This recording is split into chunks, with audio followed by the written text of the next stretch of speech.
vais coloniser le Maroc.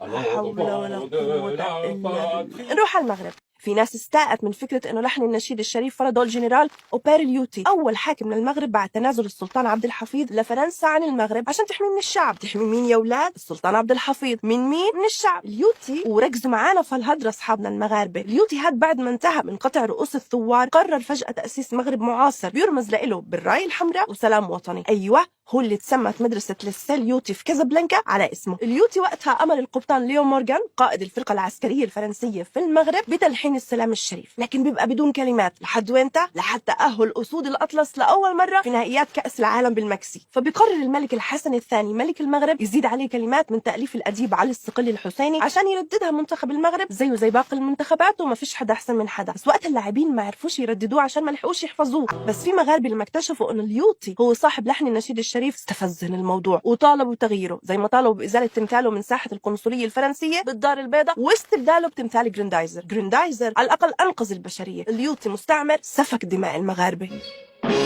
علي علي بطل فليت هيا در يا جراندايزر بعزم علي حمام. طب الله يصدقوا بينفع نشيد قومي لكوكب الأرض في مواجهة غزو فيجا لو فيجا يعني قررت تغزو الأرض في يوم من الأيام.